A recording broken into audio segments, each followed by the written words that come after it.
Pickup तर केले पण कशासाठी? सोपं उत्तर आहे ना त्याचं, दारू पितो असं सांगाय ना. अरे वा, कधी कधी पिला सापडले गोवा एक जण कधी कधी पिणारे साप.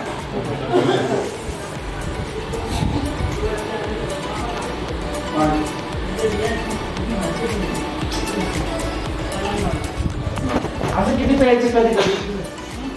किती प्यायचे असं कधी कधी पिणं होतं पण किती प्यायचे? 1.5 क्वार्टर बस. कोटा वाढवा तुमचा जरा. 1.5 क्वार्टर वरती इथे आणणं म्हणजे चुकीचं आहे का? नाही का? म्हणजे त्यांनी तुमच्या बरोबर मग चांगलं केलेलं नाही. चांगलं केलं का वाईट केलं? अरे बाप, रमेश सर तुम्ही नाव सांगत जा ना. कोणत्या गावचे? उल्हासनगरचं. मग तुमच्या घरापासून 3 नंबरचं घर कोणाचे? तुमच्या घरापासून 3 नंबरचं घर कोणाचे? 3 नंबर हा त्यांच्यापैकी कोणाची भांडण झाली आहे तुमची? हा त्यांनीच टाकले तुम्हाला. कोणी टाकले? ते बोलतील ना, ज्याने टाकले ते बोलतील. पूर्ण झाल्याशिवाय कसं काय पूर्ण खुन्नस काढल्याशिवाय येणारच नाही ती. तुम्ही भांडण झाली होती तुमची कोणाशी? कोण आहे तो? हा मग त्यांनीच टाकले तुम्हाला. इथून गेल्यानंतर त्यांचाच काटा काढतो. ज्याने टाकतो तो तो खुन्नस काढतोय ना, पैसे देऊन खुन्नस काढतोय तो. तुम्हाला काय वाटतं कोणी टाकलं असेल? कोण टाकलं? विचार करताय, शोधा शोधा शोधा. असं करत करतच 3 महिने होऊन जाते. पुढचे 3 महिने आमचे ते सांगायला की कोणी टाकलं तुम्हाला हे. हा क्यों आहे आम्ही आपली त्यातले तू काय रे? तर विलन झालं होता कशामुळे येतो इथे? भांडणामुळे आहे का दारूमुळे? हा माझं सांग ना, दारूमुळे असं. कोणी टाकलं तुला? तुला कोणी टाकलं? हे पहा, त्याला उत्तर माहिती, तसं तुम्हाला उत्तर माहितच नाही. माझ्या आईचा अपॉइंटमेंट होती, ते पण घेऊन गेला. कोण कोणी घरामध्ये? कोण कोणी? भाऊ आणि तुमची मिसेस? लग्न झालं नाही? मग भाऊ आणि आई नाही टाकलं असेल? आई टाकणार. चला 101% गॅरंटी त्यांना की आई टाकणार नाही. मग भावाने टाकलं असेल? भावाने टाकलं. भाऊ नाही टाकला. भाऊ फक्त ड्युटी करतो आणि घरी येतो. भाऊ फक्त ड्युटी करतो आणि घरी येतो. तो टाकणार नाही. त्याने सांगितलं ना, 100% तोच सांगितलं. दुसरं कोण सांगणार? बाहेर दुसरी बाई आहे का तेवढे तिचे आपल्याला सांगेल गेला घेऊन जा. हा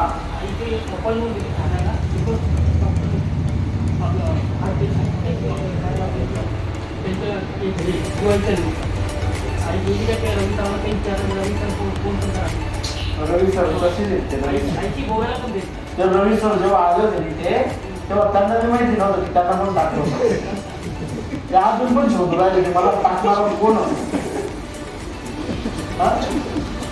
तसा तुमचा प्रश्न आहे, तो सुटणार नाही. Who are you? आप यहाँ पे क्यों हो? तुम्ही काय?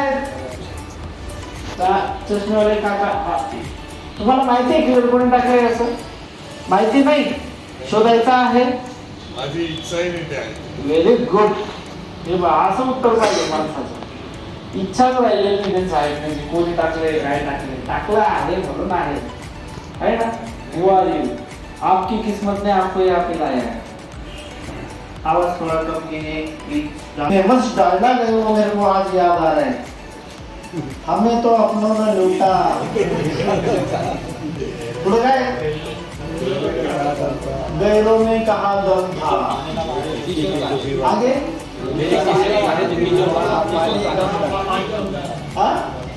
पानी कम. काय बघा, हमें तो अपनों ने लूटा, गैरों में कहा दम था, जहां मेरी जहाँ मेरी किस्ती डूबी वहाँ पानी कम था। जहाँ मेरी कश्ती डूबी वहाँ पानी कम था। अपना हमें किसने लूटा? हाँ? दारू ने। मेरे जैसे लोग सब अपनों का ही बदला लेने के लिए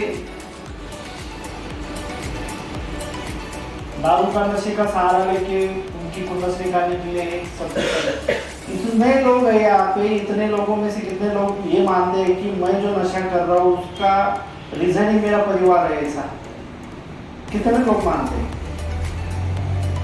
सभी की तो झगड़े उसी के ऊपर से चल रहे। कोई बाप की वजह से पी रहा है, कोई बीबी की वजह से पी रहा है, कोई भाई की वजह से पी रहा है, कोई घर वाले एक ना एक सदस्य की वजह से पी ही रहा है ना।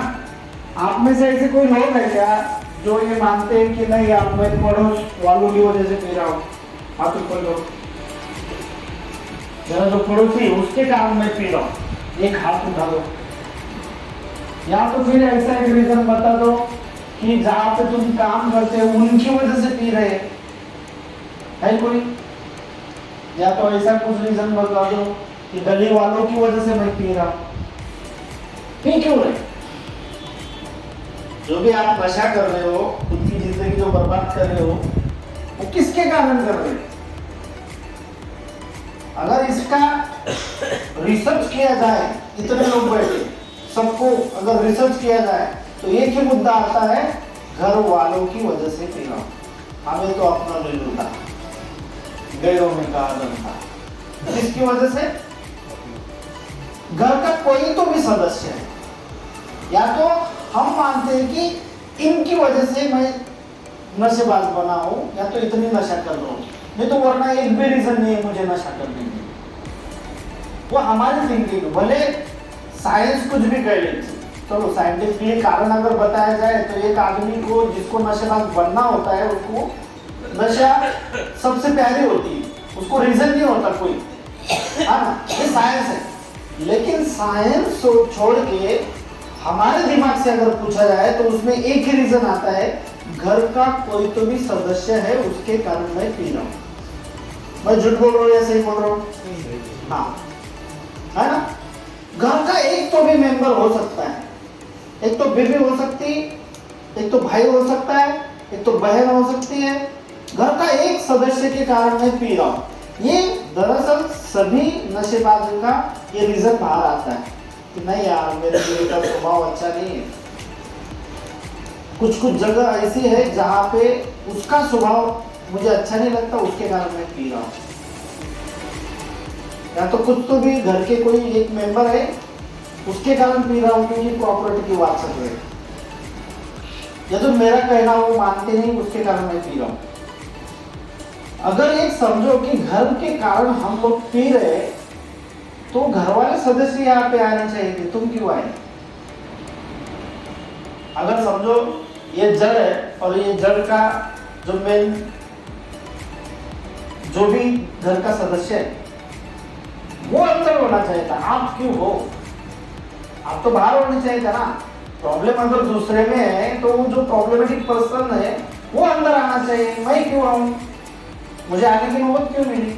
अगर वो जिंदगी में, देखो बहुत सारी चीजें होती है जिंदगी में, अगर किसी आदमी को प्रगति से रोकने वाला कुछ तो भी एक रीजन होता है, कारण होता है, वो कारण उसको अगर समझ में आ गया तो वो आदमी उस कारण को निकाल देता है अपनी जिंदगी से। यार मैं जो प्रगति कर रहा हूँ उसमें ये बेदखल करने वाला एक बात है, चीज है जिसके कारण मैं आगे नहीं बढ़ पा रहा हूँ, वो सोच के फिर हम उसको अपनी जिंदगी से हटा देते, चल तू साइड में है, हो जा, मेरे को आगे निकलना है ना?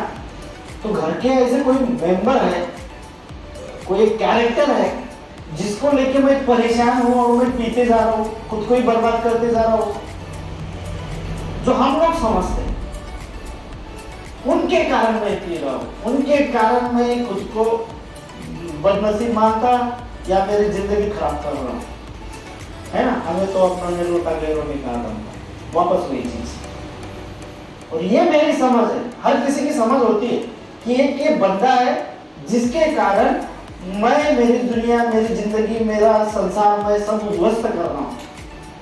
तो फिर वो जो कैरेक्टर होगा उस कैरेक्टर से तो एक तो हमें बात करनी चाहिए, जो भी मसला हो वो सुलझाना चाहिए कि बाबा तुम्हारे कारण में अगर नशा कर रहा हो तो तुम एक तो चेंज हो जाओ, या तो फिर मेरे दायरे में मत आओ, जो भी मुझ कर रहा हूँ मुझे मत रोको, मेरे सामने मत आओ, मेरे से बात मत करो, मेरे से हट जाओ, तभी तुम्हारे प्रॉब्लम सॉल्व हो सकते हैं, वरना ये रीजन बनता ही जाएगा।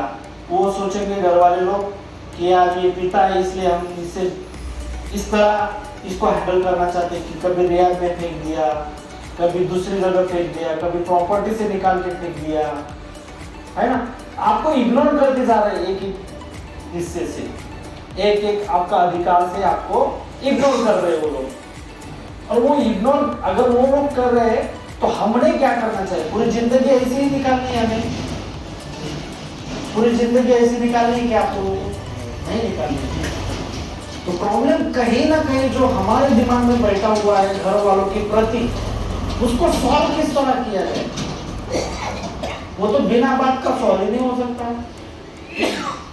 अगर हम डायरेक्टली बात करने के लिए जाएंगे तो भी युद्ध होगा, क्योंकि वो लोग हमेशा से हमको बुरा समझते, नालायक समझते, डिसीजन पावर हमको नहीं दी उन लोगों ने। वो यही समझते कि इसको कुछ समझता नहीं है, हमेशा से ये गलती करके बैठेगा, हमेशा से ये अच्छा कुछ नहीं करेगा, बुरा ही करेगा, ये मानने वाले वो लोग हैं ना। तो फिर ये मसला सुलझेगा कैसे? है नहीं? अगर सुलझाना है तो सामने तो बात ही करनी पड़ेगी। जहां तक हम लोग समझते, मेरे को अभी 17 साल हो गए, इसलिए मैं समझता हूँ कि नशा करने के लिए कोई रीजन नहीं होता है। ये तुमको बीमारी लगी, ये बीमारी भी तुमको यहाँ पे ही मालूम पड़े कि बाबा नशा करना एक बीमारी है। हाँ, शारीरिक और मानसिक तौर पे बहुत बड़ी बीमारी है जिसने हमको जकड़ लिया है, लेकिन बीमार हुए आदमी को ये पता ही नहीं है। वो तो एक रीजन लेके बैठा है कि मेरे घर वालों के कारण मैं कर रहा हूँ, मेरे बेबी का अच्छा स्वभाव है उसके कारण कर रहा हूँ, प्रॉपर्टी के मामले उसके कारण कर रहा हूँ, हजारों बहाने लेके हम बैठे और उसी में जिंदगी जी रहे। बच्चा अच्छा निकला नहीं, उसके कारण मैं कर रहा हूँ। जब तक ये मामला सुलझेगा नहीं तब तक आपकी नशा कोई भी बंद नहीं कर सकता, हम जैसे भी लोग नहीं बंद कर सकते। हाँ बोलिए ना। यहाँ पर आने से पहले तो मैं इमोशनल, आपको पता था ना, मैं हमेशा बोलता था, लेकिन यहाँ से जाने के बाद इतना समझ में आया, मेरे इसके घर वाले अच्छे, बच्चे अच्छे, सब अच्छा। नहीं यार, मैं अपनी मस्ती से पी रहा था, मतलब बहाने चाहिए बस अपने को। लेकिन ये बात समझने के लिए कितना टाइम लगा? एक टाइम तो छोड़ो, यहाँ से जाने के बाद समझा, क्योंकि वो एक्चुअली कैसा है, वो जो वायलेंट वो सब नेचर खत्म हो गया। घर में बीवी झगड़ा भी करे, कुछ भी करे तो अपन हंस के बैठे ले, लेकिन पीने जा रहे हैं तो वो अपने इससे जा रहा है। ऐसा नहीं कि बीवी ने कुछ बोला है, किसने कुछ बोला, नहीं, वो अपना चॉइस है सर। गलत है कि अपन लोग कोई मर गया चलो पी के आया, तो अरे थोड़ा पार्टी में गया था, वो बहाने हैं अपने, लेकिन वो पीने को अपन को चाहिए, वो रीज़न नहीं है कोई भी रीज़न नहीं। ये तो अब समझ रहा है, तब तक तुम्हारे 4-5 रिया हो चुके हैं। कब समझ में है? आपके कितने रिया हो चुके हैं? दूसरा अपने यहाँ पे दूसरा है, इससे पहले नहीं था, ठीक है, लेकिन काफी समय उसमें बीत गया ना। तब तक हम लोग क्या समझते, मैं देखता हूँ ना खुद होके कि 4-5 बार 6 बार 7 बार जिसका रिया होता है उसको तब जाके समझता है कि यार ये वाकई में सही में एक बीमारी है नशा करना। आपकी बात भी नहीं सुना सर मैंने लास्ट टाइम में, आपने बोला था एक्सपेरिमेंट नहीं करना, वही किया, बोले यार एक 90 के प्रोफेशनल बनते अपन, गड़बड़ हो गया। ये बहुत गंभीर समस्या है, ये इतनी गंभीर है कि हमारी जिंदगी निकल जाएगी ऐसे खेलते खेलते खेलते खेलते, पता ही नहीं चलेगी कि मैं 40 साल का, 50 साल का, 60 साल का कब हो गए, है ना। जो बचपना आज के डेट में हम हमारे बच्चों में देखते, वही बचपना आज हमारे अंदर है। आज भी हमारे अंदर मैच्योरिटी नहीं बढ़ी कि चीज़ों को, लोगों को, समस्याओं को किस तरह समझा जाए, हैंडल करना नहीं आ रहा है आज लास्ट को। हम अलग तरीके से हैंडल करना चाहते हैं उसको, हम दिखाना चाहते हैं नशा करने के बाद में मेरे अंदर कितनी ताकत है, कितनी पावर है। क्या होगा इससे?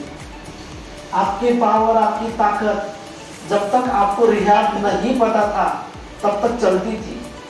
जब से आपको रिहाब के बारे में घर वालों को नॉलेज आ गया कि नहीं यार इनको अगर कंट्रोल करना है तो ऐसी जगह पे डाला जाए, आप फिर उसके बाद में कितनी भी पावर दिखाने की कोशिश करेंगे ना, उसके अगले दिन आपकी आंखें रिहाब में खुलती है। 10-10, 15-15 साल से लोग रिहाब ही कर रहे, 20-20 साल रिहाब में निकल गए उनके। मैं जहां तक जानता हूँ आपको मेरे ख्याल से 2008 से आपका रिहाब का शुरुआत हुआ होगा, 2011 में, है ना? तभी भी मैं ही था, अभी भी मैं हूँ, जगह खाली अलग थी, जगह अलग है, लेकिन आपके ही सामने मैं तब क्या था अब क्या हूं। और क्यों हुआ ऐसा? क्योंकि बहुत चीजें सीखनी है हमको, बहुत नॉलेज की कमी हमारे अंदर है।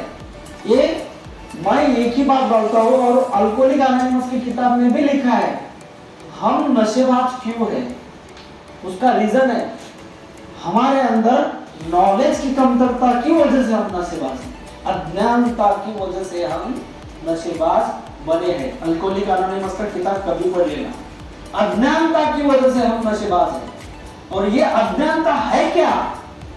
अज्ञानता बहुत अलग अलग प्रकार की है ना? उसके साथ में क्या है, हम बराबर से लोगों को समझते नहीं, ये अज्ञानता हमारे दिमाग में पहली बात। दूसरी अज्ञानता ये हो सकती है, अगर कोई भी चीज करनी है मुझे तो मुझे दारू का सहारा चाहिए, नशे का सहारा चाहिए, तभी मैं कर सकता हूँ। तीसरी बात यह हो सकती है, बिना नशे की मेरे अंदर ताकत नहीं है, पावर नहीं है, मैं पावरलेस हूँ। जब मैं नशा करूंगा तभी मैं कुछ भी कर सकता हूँ। अगर किसी को मारना रहा तो मारने की डेयरिंग भी तभी आएगी जब मेरे अंदर नशा रहेगी। अगर किसी को फेस करना रहा, कोई काम भी करना रहा, तभी मैं कर सकता हूँ जब मेरे अंदर नशा रहेगी। ये सभी प्रकार की अज्ञानता हमारे अंदर बैठी हुई है और उसके कारण ही हम नशेबाज हैं। समझ नहीं लेती। बहुत लोग हैं, परिवार की बात चल रही है कि परिवार का कोई तो भी सदस्य जिसके कारण हम नशा कर रहे हैं, जो हम लोग समझ रहे हैं कि उनका स्वभाव अच्छा नहीं हो सकता है, बहुत अलग अलग बातें। लेकिन ये भी हमारे दिमाग की अज्ञानता हो सकती है कि मैं सामने वाले की जो पावर है उसको समझ में नहीं ले रहा कि एक लेडीज के अंदर कितनी पावर हो सकती है। लेडीज खाली गालियां दे सकती है, लेडीज और क्या कर सकती है, लेडीज खाली चिड़चिड़ कर सकती है, लेडीज खाली डिमांड कर सकती है, लेडीज क्या कर सकती हो। और उन जैसे लोगों के सामने हम हतबल हो जाते हैं, नतमस्तक हो जाते हैं और हम नशे को गले लगा देते हैं उसको हैंडल करने के लिए। मेरे को आज तक एक बात बता दो, कोई भी लेडीज को अगर हैंडल करना रहा तो क्या एक 90 का पैक उसको हैंडल कर सकता है क्या? एक क्वार्टर उसको हैंडल कर सकता है क्या? हाँ, कितना भी तुम दारू पी के गए, कितना भी तुम नशा करके गए और उसको तुम हैंडल करने की कोशिश कर रहे हो कि अब देख मैं एकदम बलवान हो गया है, मेरे अंदर बहुत पावर है दारू की, अब तू कैसे बोलते मैं देखता हूँ तेरे। हैंडल कर सकते नहीं। नशा कोई चीज को हैंडल कर ही नहीं सकता। और हम जैसे नशेबाज क्या समझते हैं कि अगर कोई भी चीज को अगर हैंडल करना हो तो हमें नशे की ही जरूरत पड़ेगी। ये अज्ञानता हमारे दिमाग के अंदर है और वो अज्ञानता के कारण हम नशेबाज बनते ही जा रहे, हमारी बीमारी बढ़ती जा रही और हम हमारे परिवार को हमसे दूर करते ही जा रहे और इतना दूर कर चुके हैं कि कई लोग फैमिली वाले हमारा मुंह नहीं देखना चाहते, मुंह तक नहीं देखना चाहते। रोज फोन आते हैं हर फैमिली का किसी ना किसी का। आप बोलते हो कि सर आपके ही ऊपर है हमको कब छोड़ना है और कब रखना है, आप ही हमारे क्या बोलते, कई लोग तो बोलते आप ही हमारे क्या भगवान है, आप ही हमारे तरफ देखने वाले, आप अगर कहो तो घर वाले लेके जाएंगे। अरे मेरे से ज्यादा तुम्हारे घर वाले तुम्हारे साथ में रहे, मेरे से ज्यादा तुम्हारे घर वाले तुमको पहचानते, उनसे कम ही मैं पहचानता हूँ आपको। अगर वो लोग आपसे इतने परेशान हैं तो क्यों है? ये आज तक आपने कभी सोचा क्या? नहीं। एक नशेबाज की जिंदगी क्या होती है यह आपको अच्छी तरह पता है। सवेरे हुआ उसके दिमाग में एक ही चीज चलती है, आज का 90 का पैक कहाँ से मिलेगा, या मेरी बेचैनी ये अगर रोकनी होगी तो इसको नशे की जरूरत है। कोई भी बड़ा बिजनेस करना है तो नशे का सहारा होता है, कोई भी छोटा काम करना है तो नशे का सहारा होता है। और वो नशे के अंदर इतना घूमता है जैसे कि मान लो कि उसकी शुरुआत नशे से होती है और एंड भी नशे से होता है। शाम का जो दी एंड होता है सोने का वक्त वो भी नशे से ही होता है। कई हम में से ऐसे लोग हैं सोने के लिए उनको नशे की जरूरत पड़ती है। जब तक आप एक क्वार्टर, एक बियर या जो देसी दारू या तो गांजा जब तक नहीं मानते लास्ट टाइम, तब तक आदमी सोता तक नहीं। इतने नशे ने हमको हतबल कर दिया है। नशे के सामने पूरी तरह अस्त व्यस्त होके हम हतबल हो चुके हैं। अगर इससे बचना है तो हमें, मैं जैसे बोला कि परिवार वालों से हमको बात करनी होगी, उनको फेस करना होगा। जो हमारे दिमाग में कीड़े बैठे हैं उनको निकालना होगा। जब तक निकालोगे नहीं तब तक सही कुछ होने वाला नहीं है। यहाँ पे कई लोग हैं जो पहली बार आए होंगे, कई लोग हैं जो दूसरी बार आए होंगे, कई लोग हैं जो तीसरी बार आए होंगे, है ना।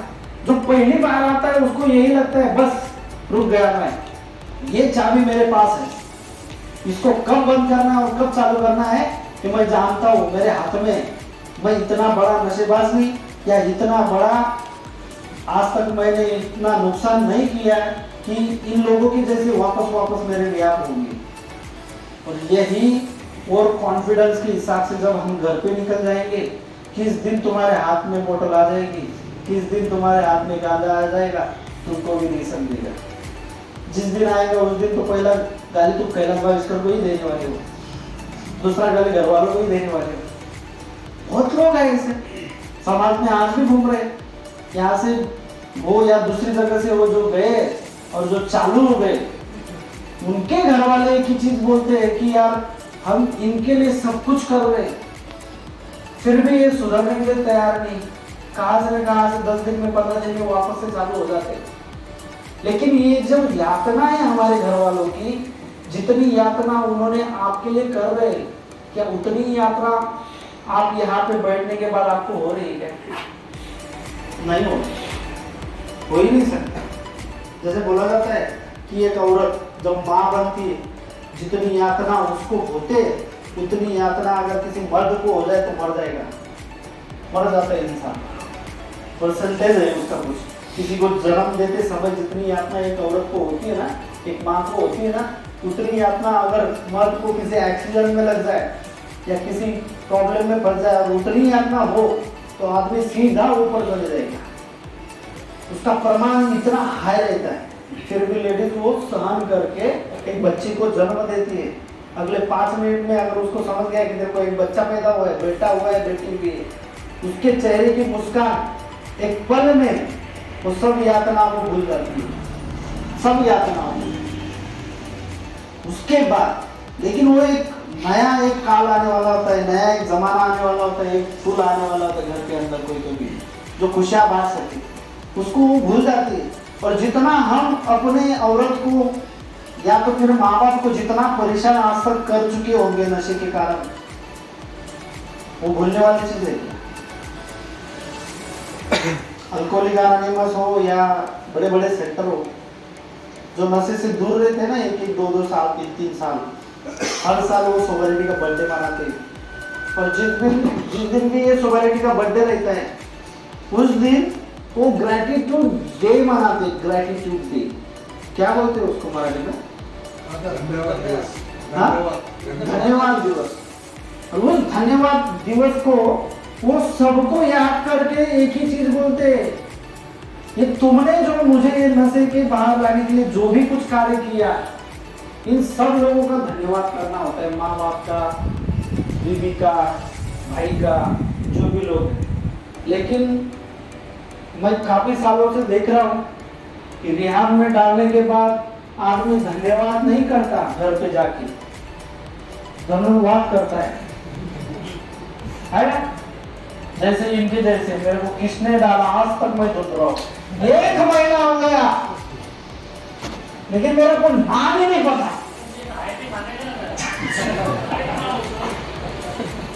लेकिन एक ही बात करता हूँ, जिस दिन को आपको नाम भी पता चल गया आप क्या उखाड़ने वाले हो,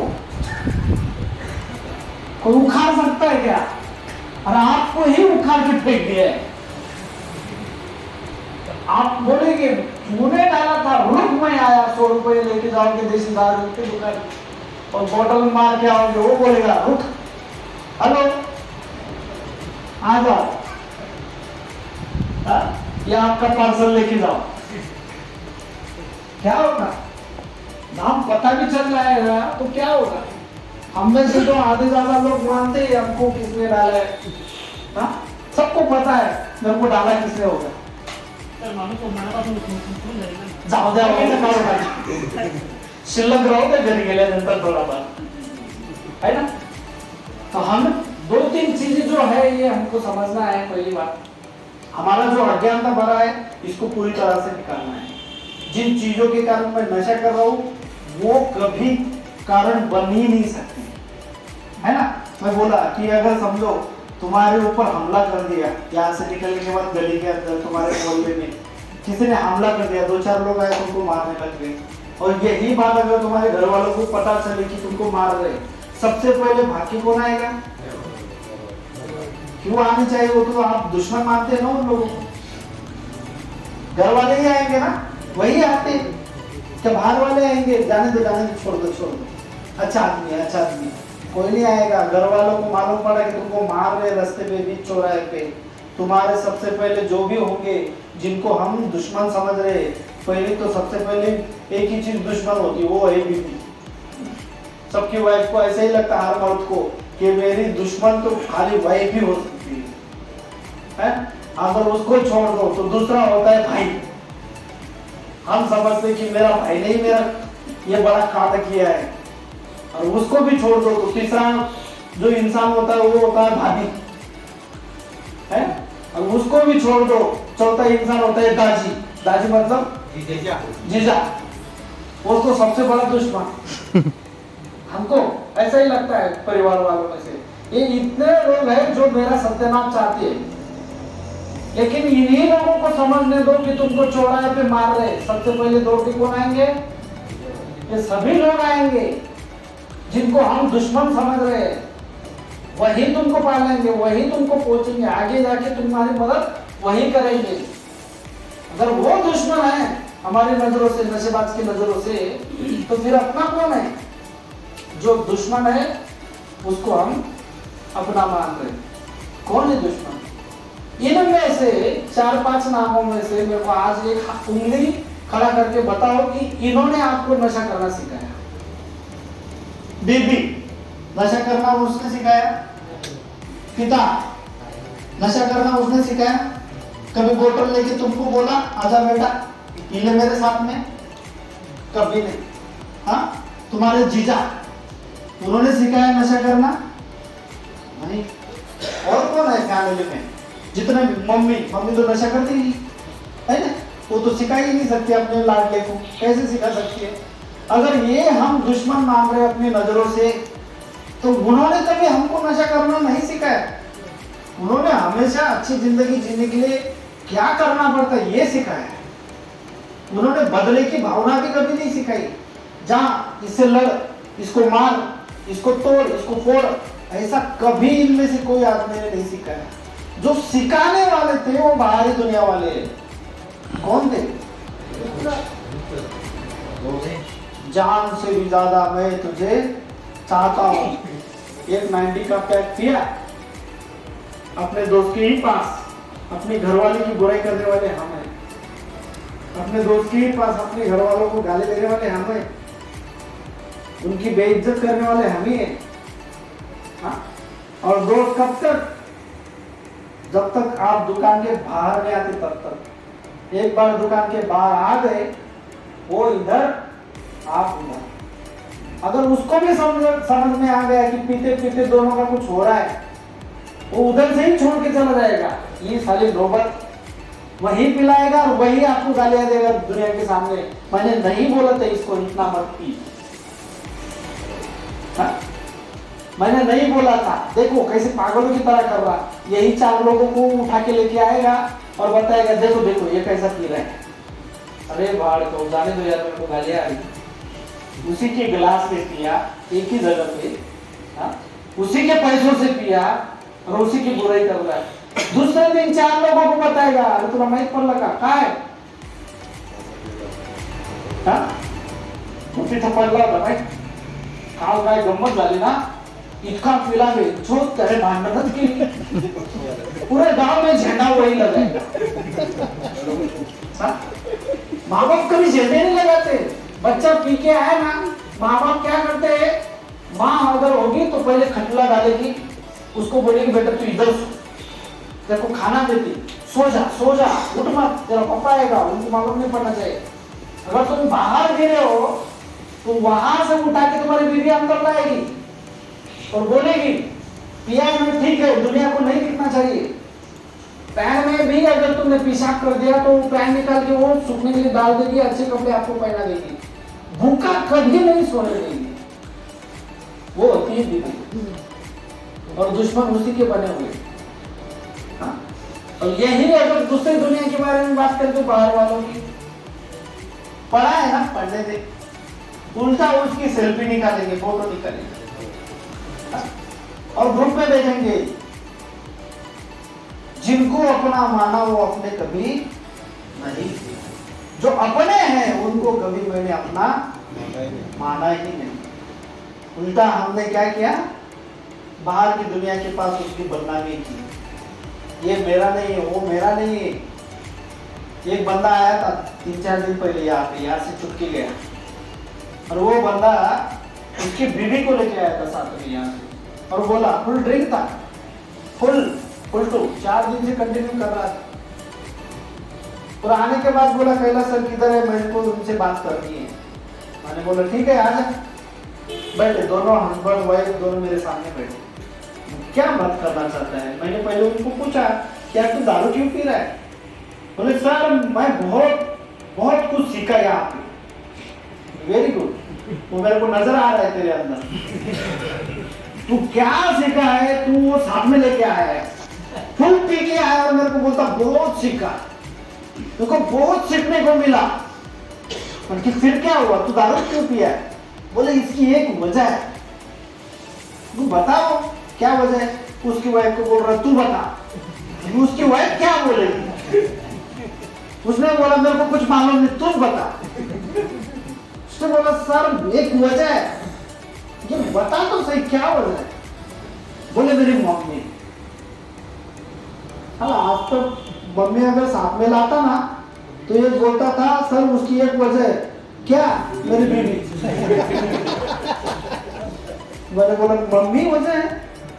मैंने बोला क्या हुआ, मम्मी ने क्या किया तेरे को, क्यों पी रहा है तू इतना, तेरे को पैसा नहीं देती क्या? बोले सर मेरे खुद के 3 दुकान है, उल्टा मैं सबको पैसा बांटता हूँ। ठीक है, फिर तेरे से अच्छी बात नहीं करती क्या? बोले वो भी नहीं है। कि हुआ क्या? बोले बहुत बेकार मैटर है, उसके कारण मैं नशा कर दूंगा, क्योंकि फिर इसको छोड़ने के कोई चांसेस होंगे। बोले नहीं, जब तक वो चीज नहीं करेगी ना मेरी मम्मी तब तक मैं नशा नहीं छोड़ने वाला। बोले ऐसी बात है कि मैं जिंदा भी नहीं रहना चाहता हूँ। मैंने उसको बोला ठीक है ना बाबा, एक तो मर जा तू, मैं तो सामने वाले को मार डाल। तू कौन होता है उसको रोकने वाला? तेरे को किसने पावर दिया? जो भी हो, तू अगर तेरी मम्मी के ऊपर इतना परेशान है, तेरे को अधिकार किसने दिए मम्मी के बारे में बात करने के लिए? उसकी जिंदगी है, वो चाहे जो भी कुछ करे, तेरी शादी करके तू अलग रहेगा, है ना? तेरी शादी हो चुकी है, तू अलग रह रहा है, तू कौन होता है? बोले नहीं लेकिन ये मेरे सामने नहीं होना, क्योंकि गांव छोड़ दे, दूसरे गांव चले जाए। नहीं लेकिन मैं कहीं भी रहूंगा तो लोग मेरे को बोलेंगे, क्योंकि तू कौन है? तू उसका बेटा है या वो तेरी बेटी है? हाँ, तेरा जो कर्तव्य है, तेरा जो काम है, तू करते जाना। मैंने एक ही चीज बोला उस बंदे को कि तेरी मम्मी की सजा तेरे बच्चों को और तेरी वाइफ को क्यों? बोले मैं इनको कहा सजा दे रहा हूँ, इनको पूछ लो मैं कितना पैसा देता हूँ, मैं कितना सुख चैन देता हूँ। उसकी बीवी ने बोला एक ही चीज, अरे तू कितना भी कमा लेकिन दारू पी के तू जब शाम को आता है झगड़े करता है, वो क्या सजा नहीं क्या? अगर तेरा किस्सा तेरे मम्मी के साथ में तेरे कुछ झगड़े चल रहे हैं तो उसकी सजा तू तेरे बच्चों को और तेरी बीवी को क्यों दे रहा है? किसने अधिकार दिया तुमको? अगर तुमको एक नशेबाज ही बनना था, तुम्हारे मन की मुराद पूरी ही करनी थी, तो तूने शादी ही क्यों किया? शादी पे बॉन्ड पे लिख के दिया था क्या, मेरी मम्मी मेरे को तकलीफ देगी तो मैं दारू पीऊंगा और तुमको तकलीफ दूंगा? तो हमारे कारण कितने परिवार दुखी है, वो आपने कभी सोचा आज तक? चलो मैं मानता हूँ कि चलो तुम्हारे भाई की वजह से तुम परेशान हो, भाई तुमसे झगड़े कर रहा है, घर में नहीं रहने दे रहा है, प्रॉपर्टी में हिस्सा नहीं दे रहा है, लेकिन भाई का किस्सा अपने परिवार को क्यों दे रहे हो? सजा तो अपने परिवार को मिल रही ना। मैं नशेबाज बनने के बाद, चलो मेरा भाई ने मेरे से झगड़ा कर रहा है, मैं मेरे भाई के कारण मैं नशा कर रहा हूं, लेकिन मैं मेरे भाई के कारण नशा करने के बाद मैं सीधा उसके पास जाके उससे झगड़ा कर रहा हूं क्या? नहीं, मैं क्या कर रहा हूं, मैं घर पे आ रहा हूं नशा लेके, और वो गुस्सा मेरी बीवी पे निकाल रहा हूं, मैं घर के बर्तन फेंक रहा हूं, बच्चे प्यार से मेरे पास आना चाहते हैं, मैं उनको गाली दे रहा हूं, चल बहनचोद उधर जा, मैं मार डालूंगा, तोड़ डालूंगा। किसके सामने कर रहा हूं सब चीजें? बीवी के सामने। एक्चुअल जो पर्सन है उसके सामने जाके कभी कर रहा हूं क्या? नहीं, उसके सामने तो मेरी फट्टी है, क्योंकि मेरे को पता है वो मेरे को मारेगा, इसलिए मैं उसके सामने कभी जाता नहीं। लेकिन उसका बदला मैं मेरी बीवी के सामने ले रहा हूं। मैं चाकू घोंस दूंगा, मैं मर्डर कर दूंगा, मैं मार डालूंगा। खाने के टाइम पे बैठे हैं और उसकी बदले की भावना मेरे घर वालों के सामने कर रहा हूँ, जिससे मेरा झगड़ा हुआ है उसको छोड़ के मैं अपने घर में तकलीफ दे रहा हूँ। ये अधिकार मुझे किसने दिया? किसने दिया है मेरे को अधिकार ऐसा, है ना? कौन हूं मैं जो मैं उनका बदला छोड़ के अपने घर वालों को बदला ले रहा हूं? हमें से वे लोग बाहर झगड़े करके आते, झगड़ा तुम्हारा दुकान पे हुआ है, जहाँ पे तुम पीने के लिए बैठे थे, जहाँ पे तुम काम करते हो, जो तुम्हारा दोस्त है उनके अंदर हुआ है, लेकिन वो झगड़ा तुम घर पे निकाल रहे हो, सजा किसको मिल रही है? वो क्यों भोगते? यही चीज हमारे समझ में नहीं है, ये अज्ञानता भरी हुई है हमारे अंदर। जिसके साथ में हो उसके साथ में निपटना, कितना कम है उधर निकाल, घर पे आके क्यों दम दिखा रहा है? हा?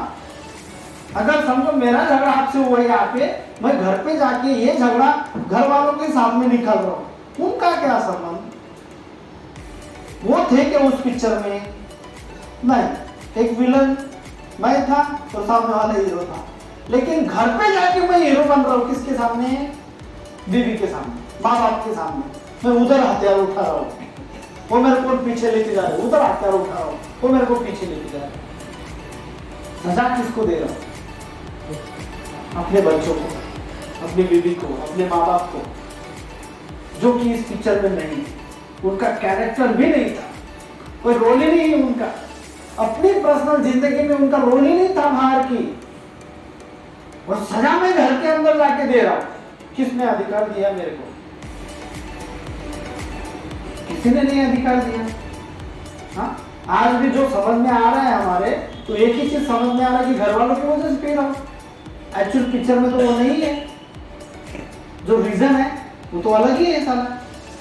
और ये कब समझेगा? कब समझेगा? अभी आपकी उम्र अगर 45 साल, 50 साल, 30 साल, 35 साल हो गई, अभी तक वो किंग बेबी सिंड्रोम्स में मैं जी रहा हूँ। ये किंग बेबी सिंड्रोम्स है, तुमको पता है किंग बेबी सिंड्रोम्स कैसे होता है? अगर बच्चों का बाहर झगड़ा हुआ गोटियां खेलने की वजह से, उसने उसको खेलने नहीं दिया, उसने उसकी गोटियां ले ली, या तो किसी भी चीज के ऊपर से झगड़ा हो गया, वो बच्चा घर पे आके बर्तन फोड़ता है, घर पे आकर उठता है, मैं खाना नहीं खाऊंगा। उसको पूछा, अरे तू क्यों नहीं खाना?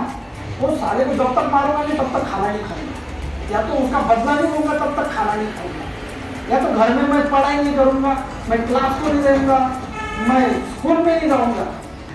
सेम चीज अपने सामने हो रही, आपका ध्यान है कि नहीं पता नहीं मालूम, लेकिन सेम चीज जो बच्चे करते थे बचपन में, वही चीज आज बड़े होकर हम कर रहे घर वालों के साथ। झगड़ा बाहर, लफड़ा करके अंदर, खुन्नस बाहर, बदला घर वालों का। छोटे बच्चों के जैसे तो व्यवहार है हमारा, मानो या ना मानो, छोटे बच्चों के किंग बेबी सिंड्रोम से हमारे अंदर। झगड़ा करोगे टीवी घर पे फोड़ोगे। ऐसी वस्तु फोड़ते हैं ना जो इजीली मिल जाएगी। कोई तो आईना ही फोड़ देता है, हाँ, तोड़-फोड़ घर के अंदर होती है। घर वालों को लगता है बहुत बीबी को मार रहा है, बीबी को एक उंगली नहीं लगाएगी, खाली आवाज डब्बे का आएगा, तार धूड़। हमारी एक साल है, हर साल कांच में बिठाने पड़ते।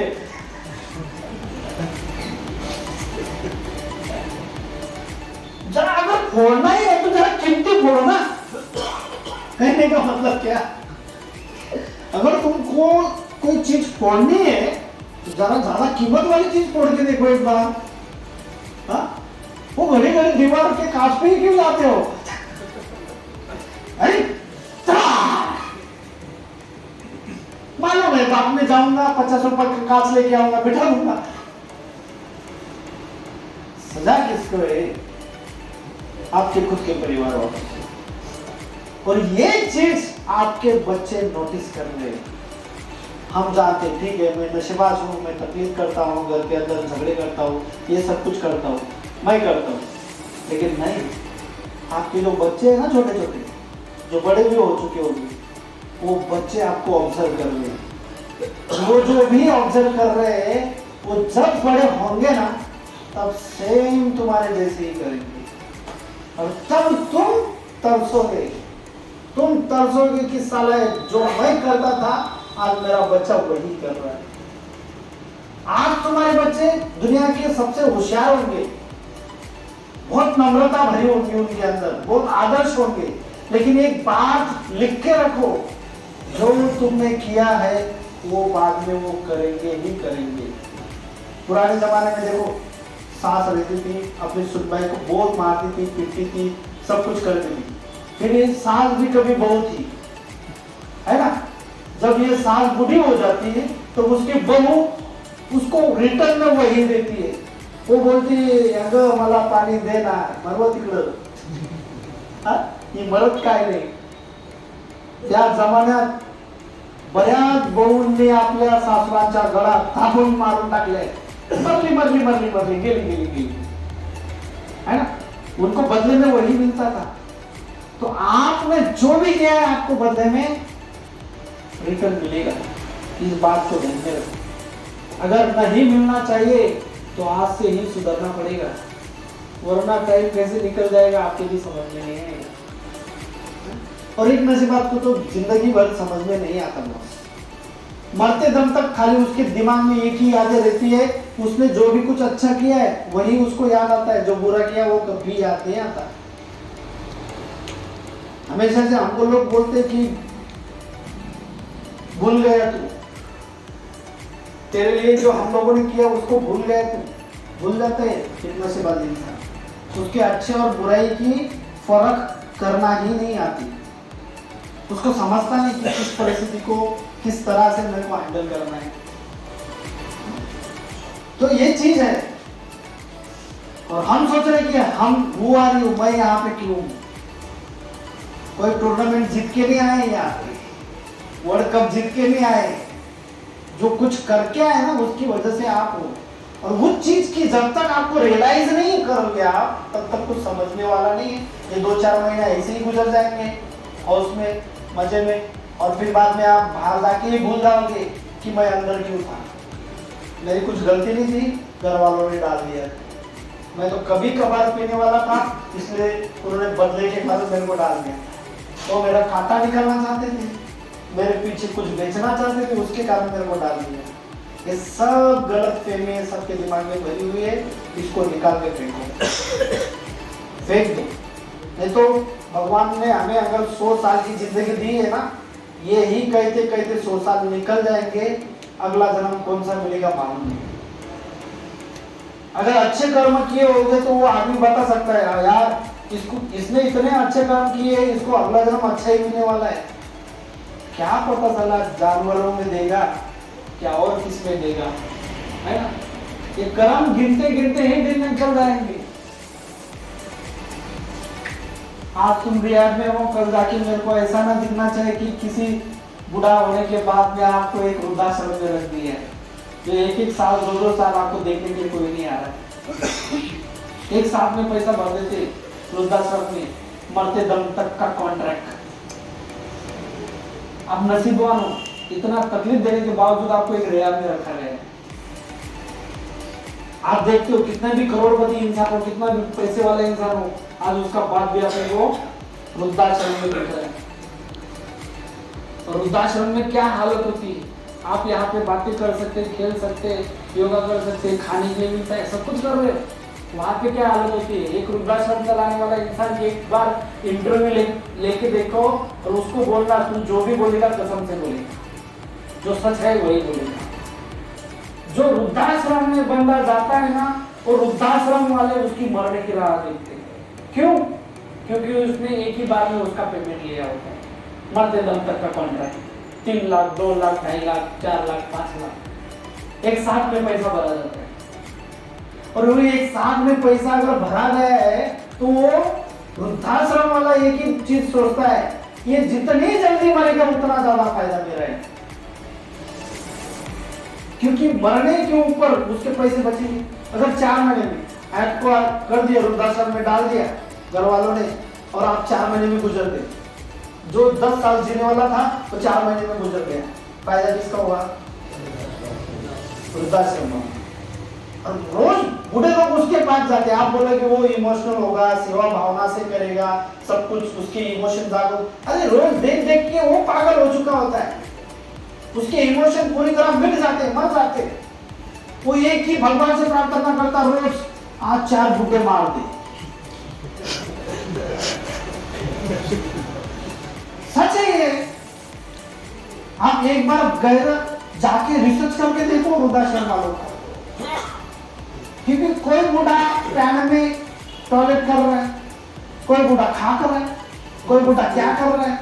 तो वृद्धाश्रम वाले तो उनको तो चाहिए ना, लोग वृद्धाश्रम खोल के बैठे हैं, वहां पे एडमिशन तो चाहिए, और जो भी एडमिशन होते हैं घर वाले परेशान हो जाते हैं, और वो एक ही चीज सोचते, चल ले बाबा ये 4 लाख एक बार की कटकट मिल जाएंगे, साल में एक बार आएंगे। और कई लोग तो ऐसे भी है, मैंने देखे, वो बोलते क्रियाक्रम के पैसे भी जमा कर देते, मर गया तुम ही इसकी अंतिम विधि कर देना, हमने आएंगे, खाली फोन कर देना, सुतक में उधर पालूंगा, बाल निकाल लेंगे। बाप मर गया, उसका डेथ सर्टिफिकेट लेने के लिए और उसकी पेंशन उसकी वाइफ के नाम पे होने के लिए, या तो कुछ मिलने वाला होगा किसी के नाम से, आपने अगर बीमा कराया होगा तो मिल जाएगा। बोलते हैं लोग कि मर गया ना, गुजर गया ना, एक फोन कर देना, एक क्रियाक्रम को भी पैसे जितने लगेंगे हम भर देंगे, भर के खुले हो जाते लोग। रोज वृद्धाश्रम वाले रोज प्रार्थना करते भगवान के पास, पहले आरती, आज 4 को उठा ले, कल 5 को उठाना, क्योंकि फायदा उनका ही। यही बोल रहा हूं, आज रिहाब में तुमको डाल रहे, कल तुम्हारे बच्चे जब बड़े होंगे तब वृद्धाश्रम में डालेंगे, और वृद्धाश्रम में जाने के बाद वृद्धाश्रम चलाने वाला इंसान बोलेगा, भगवान इसको आज रात को ही उठाए, क्योंकि उसके पास चेक है, ऑलरेडी आई हुई आमदनी है। वो चाहता नहीं कि तुम बच लो, जितने जल्दी हो सके उतने तुम्हारा जल्दी कान हो जाए, यही प्रार्थना भगवान को बोलता रहता है। भगवान भी सोचेगा नहीं, भगवान तुम्हारी कर्मों की याद निकालेगा। क्या किया 26 साल की उम्र में, दारू और गांजा किया, क्या किया 28 साल की उम्र में, माँ को मारा, क्या किया 30 साल की उम्र में, बीबी को घर से निकाला, क्या किया 40 साल की उम्र में, बीबी की बहने दुकान में बेच के आया। हर लिस्ट तुम्हारी तैयार होगी बॉस। क्या किया बुढ़ापे में, 45 साल का तू था, माँ बाप तेरे बूढ़े थे, क्या किया, वो खाट पे बैठे थे, मैंने लात मार के उसको नीचे गिराया। क्या किया, माँ बाप को घर के बाहर निकाला। हमें ऐसे जवान भी है जो 17-20 साल की उम्र में अपने ही माँ बाप को गांजा घर में फूका और माँ बाप को सुलाया बाहर, आने का नहीं तो मदद करूंगा। घर में अगर तुम आए तो तुम्हारा मर्डर कर दूंगा, माँ बाप बेचारे दूसरे के घर पे सोए, 2-2 दिन 3-3 दिन उधर ही सोए।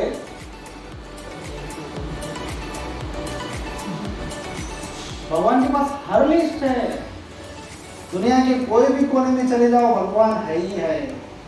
जहां ना पहुंचे उजाला, वहां पे होता है भगवान। जहां पे उजाला तक नहीं पहुंचता, वहां पे भगवान पहुंचता है। पहुंचता है कि नहीं पहुंचता? अरे सीधी सी बात है यार, एक कुआं खोदो, 90 फुट नीचे चले जाओ, जब पानी का सोर्स नीचे से आएगा ना, वहां पे एक बेडूक निकलता है, क्या बोलते हैं उसको? मेंढक। भगवान वहां तक पहुंचा हुआ है। दुनिया का ऐसा कौन सा कोपरे में जाओगे जहां पे तुमको भगवान नहीं देखेगा? हमारे हर कर्म की नोंद होती है, मानो या ना मानो, हर कर्म की नोंद उसके डायरी में है। वो डायरी कब निकालेगा भरोसा नहीं है। जैसे बोलते, कई लोग बोलते कि आत्मा अमर है, शरीर मरता है, लेकिन वही आत्मा अमर को सजा देने वाला भी उसका बाप बैठा हुआ है, कोई ना कोई। अगर आत्मा इस आदमी के रूप में उसने भेजी होगी, तो इस रूप में उसके शरीर ने क्या किया, उसके आत्मा ने उनसे कैसे काम करवा के लिए, पुण्य और जो भी दूसरी बात होती दुख की, वो उसने क्या क्या किया, बुरे कर्म क्या किए, अच्छे कर्म क्या किया। भगवान तो हर आत्मा को भेजने वाले से हिसाब लेगा ना, क्या नहीं लेगा? आपके मन में होगा ये चीज कि भगवान है या नहीं है। मैं वही था, मैं भी आपके जैसे ही था, मैं नहीं मानता था, मैं एक ही समझता था इस दुनिया में भगवान नहीं है, इस दुनिया में भूत नहीं है। वो मेरा बचपना था। अगर उसने जो भी जिंदगी हमको दी है, उस जिंदगी को उसी भाव से अगर हमने जिया नहीं, तो मुझे नहीं लगता कि वो अगला जन्म में क्या कर सकते हैं। हमें से कई लोग हैं जिनको मरने का डर नहीं है। सही बात है, मरने का डर नहीं। हर लोग जानते हैं कि मरने के बाद, हर इंसान तो यहाँ पे मरने के लिए आए, कोई जिंदा रहने के लिए नहीं आया। लेकिन उसने उसकी एक्सपायरी डेट लिखी है ना, किसने? उसने। हम अपने बुरे कर्मों के कारण जल्दी क्यों मरे? अगर अच्छे कर्म की उसकी एक्सपायरी डेट हो सकती है 100 साल या 120 साल, 150 साल, 150 साल तक जीते लोग, जुने जमाने के जो लोग थे। अभी तो 60 और 70 और 75 पे आए है ना? यही लिस्ट के कारण आए होंगे।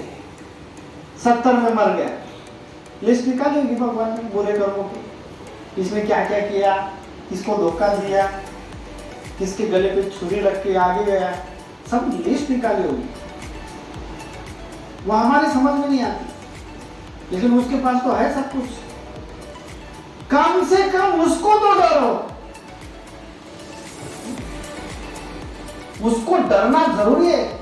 नहीं डरोगे तो अच्छी जिंदगी कैसे जियोगे, है ना?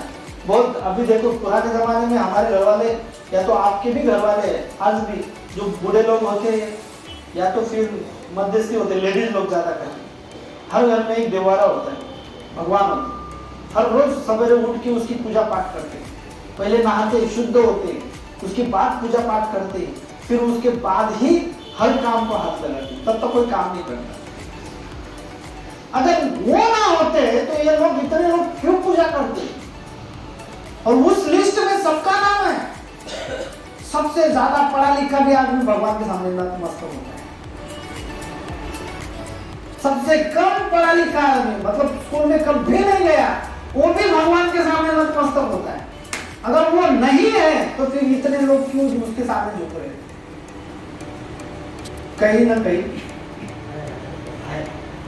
ये श्रद्धा हमको रखना ही पड़ेगा, ये फेथ, ये भरोसा हमको डालना ही पड़ेगा। क्योंकि जितना तुम अच्छा कर्म करोगे, जितने तुम अच्छी चीजों करोगे ना, उसका फायदा तुमको ही मिलने वाला है, या तो तुम्हारे परिवार को मिलने वाला है कि नहीं? और अगर हमने माना ही नहीं कि नहीं, कोई नहीं, सबका बाप मैं ही हूँ, सबका भगवान मैं ही हूँ, मैं ही भगवान हूँ, जल जाओगे, खत्म हो जाओगे, बर्बाद हो जाओगे। बर्बाद तो तुम्हारे आंखों के ही सामने तुम हो रहे रोज तुमको पता चलता है कि मैंने आज क्या नुकसान निकाला, रोज तुमको पता चलता है कि आज मेरा कितना नुकसान हो रहा है। मेरी जिंदगी की रुकावट मैं ही खुद हूँ, ये तुमको भी मालूम है और अच्छी तरीके से सब लोग जानते भी हैं। फिर भी वापस वापस वही चीज वही चीज वही चीज वही चीज। तुम्हारे साथ वाले तुमसे आगे निकल गए, सारे आगे हो, आप बोले कितने आगे जाएंगे, मैं बाद में उसको देख लूंगा। लेकिन दारू से और गांजे से तुमको छुटकारा मिलेगा तभी ना, या बदले की भावना से तुम बाहर निकलोगे तभी ना। क्या करने वाले हो यार, सब लोग इतने सुनोगे, सुन रहे हैं ना सब? हाँ। क्या बंद कर लूं? मेरे को लगा सबको कुछ ना कुछ अलग अलग लग रहा है, कैसे अच्छा लग रहा है क्या बुरा? झूठ बोल रहे हो, बुरा लग रहा है? अच्छा लग रहा है। ऐसा अरे मैं तुम्हारे औकात के बारे में बता रहा हूँ, तुमको अच्छा क्यों लगेगा? भगवान के बारे में भगवान के बारे में है कि नहीं? जानो मानो मत। हाँ, भगवान जानो मानो मत। अरे कण में भगवान है, वो है इसलिए ये सब कुछ चल रहा है। अगर नहीं होता शायद तो ये कुछ नहीं होता, है कि नहीं? कुछ भी नहीं होता।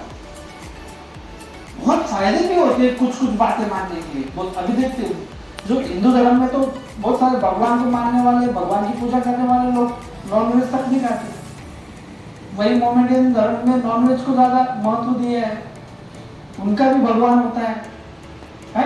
हर धर्म में है सब कुछ भगवान, लेकिन मानने वाले तो हर धर्म में है। अगर नहीं होता तो मानते क्यों, है नहीं? तो बुराइयों से अगर बचना है तो अच्छाइयों का रास्ता हमको ढूंढना होगा, तभी बुराई मिट सकती है। बुराइयां क्या है हमको पता है, जो हम समझते वो नहीं है, जो हम नहीं समझते वो है। हम जो नहीं समझते वो है, वो क्या है मैंने बताया।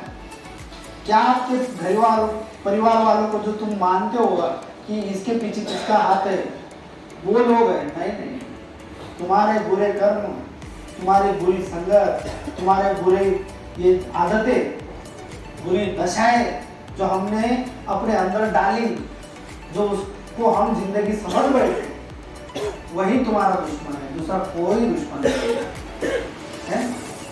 कितने रूप होते हैं इंसान के, एक कोई भी नशा अंदर जाने तो उसका अलग सा रूप बाहर आ जाता है। मैं बोला कि पीछे भी बोलता, कोई भी घुट अंदर जाने के बाद आदमी का सब राक्षसी गुण ही बाहर आता है, अच्छे या नहीं आती है।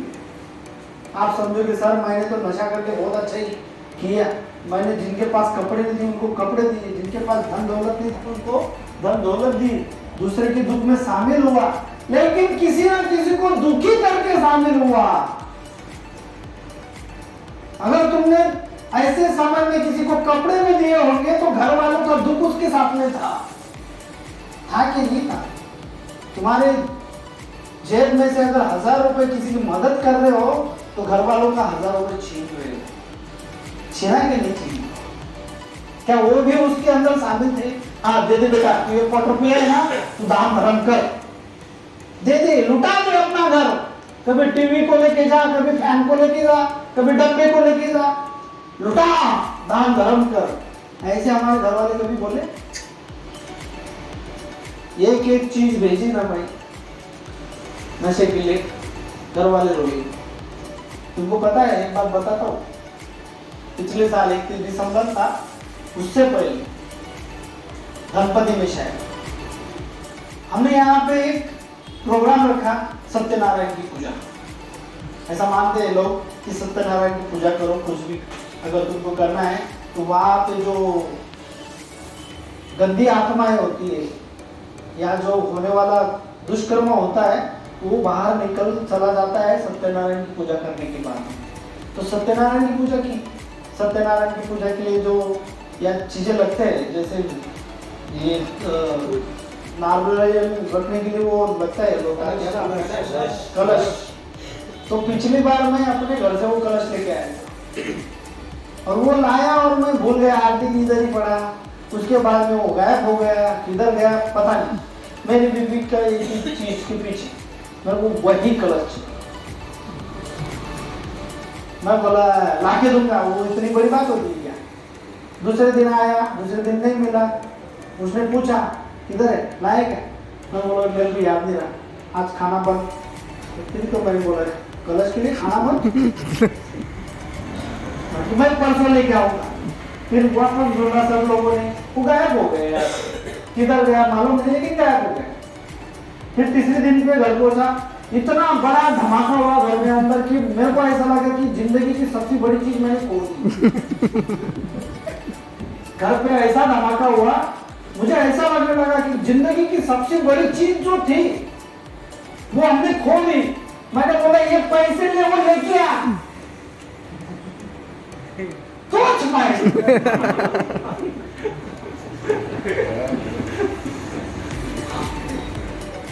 मैं बोला यार मुझसे ज्यादा पैसे लेके जा।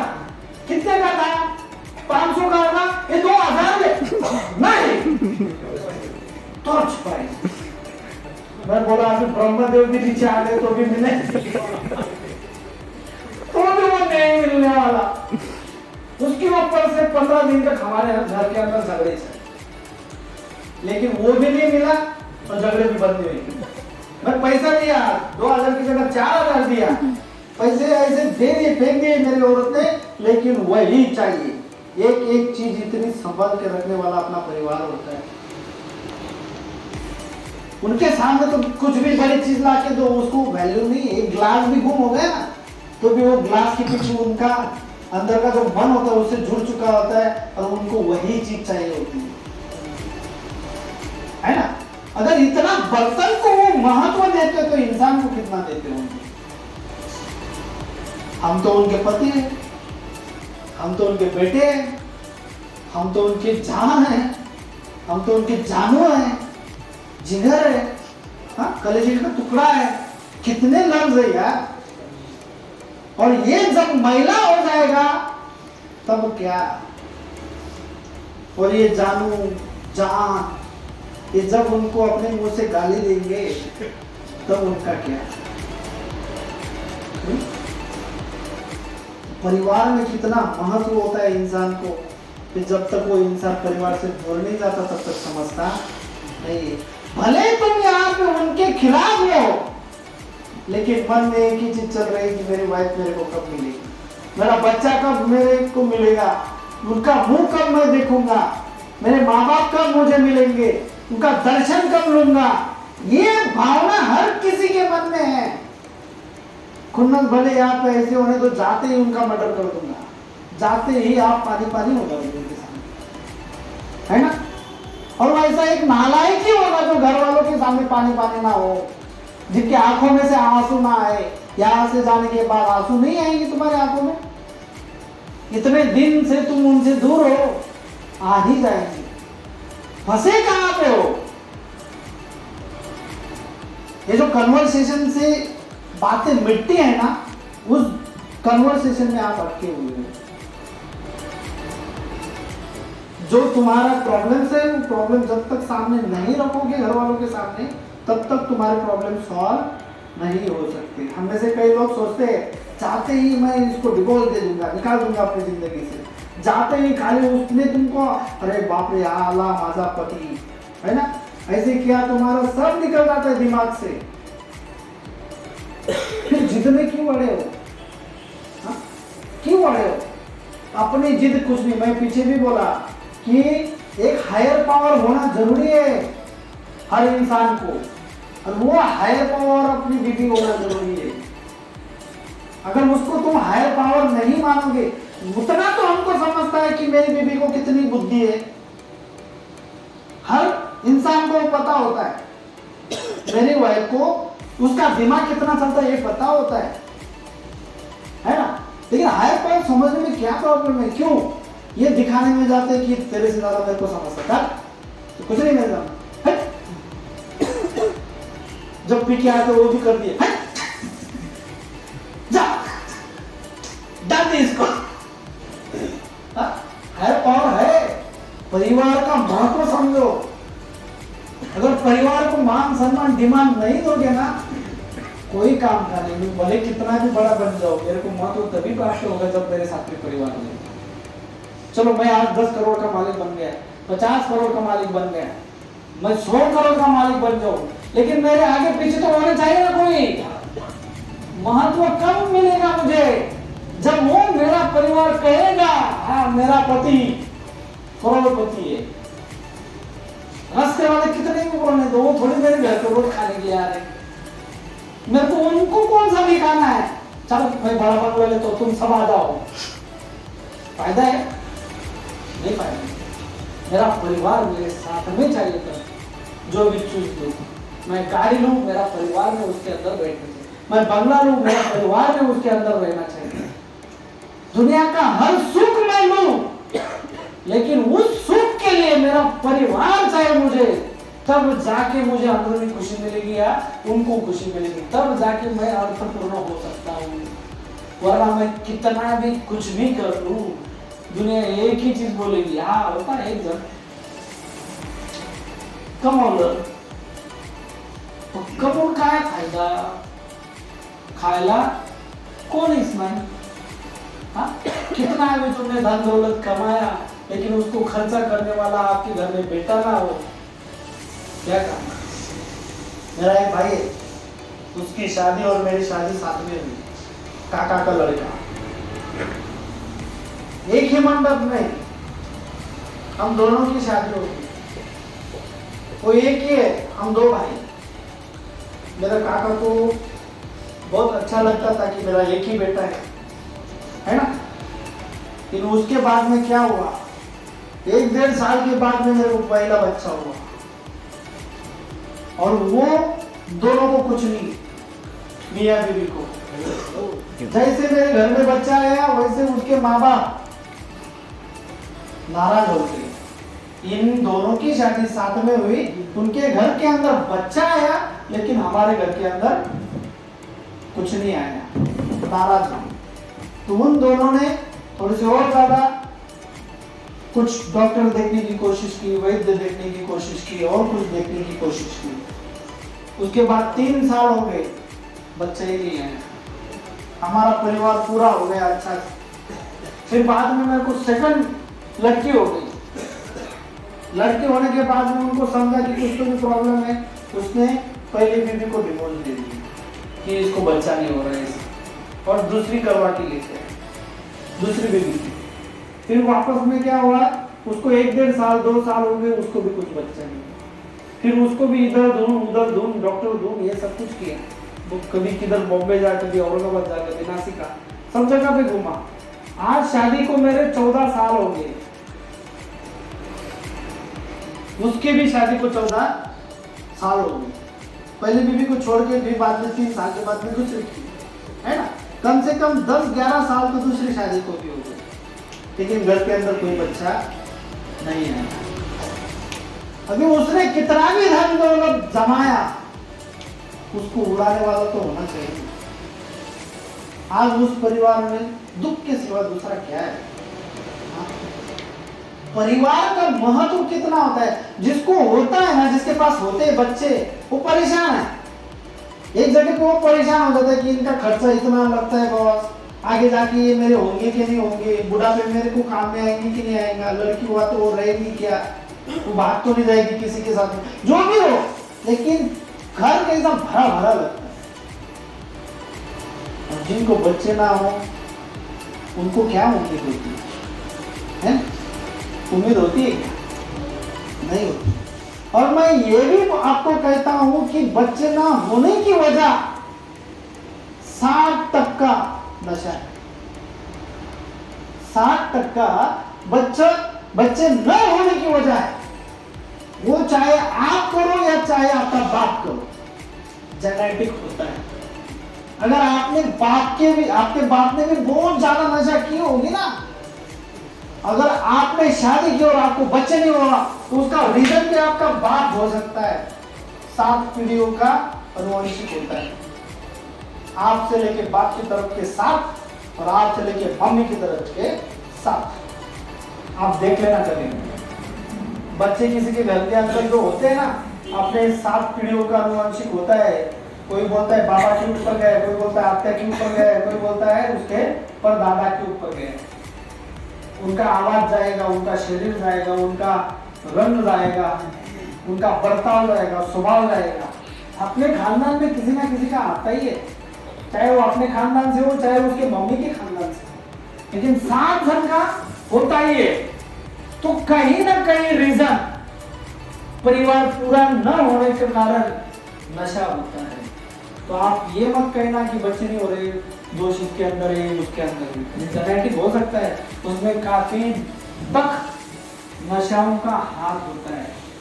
अपंग लड़के पैदा होते कई लोगों शादी करने के बाद, पहले बहुत नशा करते थे, उसके बाप नशा करता होगा या तो खुद नशा करता होगा, उसके बाद में अपाहिज लड़के पैदा होते। जेनेटिक है, कहीं ना कहीं ये नशाओं ने तुम्हारे शुक्राणु को मार दिया है। जो एक इंसान पूरे इंसान होने के लिए जो जो चीजें लगती है, वो चीजें अगर तुम नेचुरल तरीके से उसको नहीं ग्रोथ किया और तुमने नशा कर करके उसको मार डाला अंदर ही, और जो अपूर्णता उसके अंदर आएगा वो तुम्हारे बच्चे के अंदर आ जाता है। किसी को कम दिमाग वाला, किसी का आत्मा में नहीं, अपंग में पैदा होंगे, और उसमें नशाओं का ही ज्यादा प्रभाव होता है।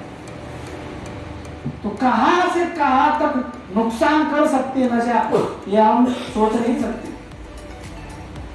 मैंने बोला है ना, नाखून से लेकर बालों तक उसका असर है, हर चीज के ऊपर यहां तक नुकसान कर सकती है नशा।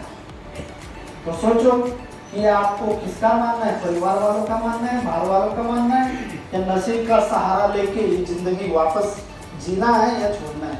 तुम्हारे हाथ में। हम जबरदस्ती करने वाले कोई नहीं हो सकते, कोई किसी से जबरदस्ती से नशा छोड़ नहीं सकता, क्योंकि यहाँ पे जो लोग डालते हैं ना, जब आप लोग चालू हो जाते तब हम लोगों को फोन किया जाता है कि यार यहाँ पे 3 महीना रखा, 4 महीना रखा, 6 महीना रखा, फिर बाद में वापस से वो चालू क्यों हो गया। हमारा जवाब एक ही होता है, बॉस अगर हम उसके ऊपर से उनको खाली नॉलेज दे सकते हैं, लेकिन वो नॉलेज लेना या ना लेना किसके ऊपर है, आपके ऊपर है। आप कितनी बातें समझते हो या कितनी बातें छोड़ देते हो, ये आपके ऊपर है। तो इसलिए इल्जाम कभी हम पे नहीं आएगा। हम एक ही समझेंगे यार हमारे पास जितना भी एडमिट था उतने दिन तो वो नशे से दूर रहा, हमको वही सेटिस्फैक्शन है। आपका कम से कम जो खराब हो चुका था लीवर, वो तो भी भर के निकला। हाँ, आज अच्छा खाना जा रहे, दवाइयाँ ले रहे, योगा कर रहे, अच्छी बातें मन में अंदर डाल रहे हो, उतना समय कम से कम नशे से दूर रहे हो ना, बस वही हमारे लिए अच्छा है। मेरे साथ में रह के आप क्वार्टर तो नहीं पिए ना, खम्बा तो नहीं पिए ना, दारू पी के झूले तो नहीं ना यहाँ पे। तो बोलना जरूरी है। कई लोगों को ऐसा लगता है रियाज में दारू नहीं जाती है, समझते लोग। हाँ, अरे थोड़ी थोड़ी देता कभी तो नशा मुक्ति है, नशा मुक्ति पे थोड़ी थोड़ी नहीं देती, डायरेक्ट बंद करते है कि। तो ये चीज है, फैमिली वालों से बात करो। जब भी तुम यहाँ से जाओगे आपके प्रॉब्लम को सॉल्व करने की कोशिश करो। आपका ईगो थोड़े देर के लिए बाजू में रखो, ईगो बाजू में रखो, हटा दो उसको। आपको जिससे प्रॉब्लम होता है उससे जाके फिक्स करो। बाबा तेरा चेहरा देखने के बाद मेरे को ऐसा लगता है कि साला अभी बजा देते हैं कान के नीचे, क्यों मेरे को ऐसा हो रहा है, जाके सवाल करो, पूछो किस चीज से नफरत करते हो आप घर वालों को। बोलने से ही होगा, अगर बोलोगे नहीं ना, मरते दम तक तुम्हारे प्रॉब्लम सॉल्व नहीं हो सकते। वो अपनी गलती एक्सप्रेस नहीं करते ना, वो उनकी गलती मानने नहीं करते ना। किनकी गलती? इस दुनिया में ऐसा कौन सा इंसान है जो अपनी गलती मान लेता? अगर वो उनको बोला भी कि आप जो गलती हुई है उसको तुम मान न करो, क्योंकि मैं अभी जहाँ गया था जो सेशन में भी वही सीखने मिला कि तुम जो गलती करके आए ठीक है, उसको तुम मान्य करो।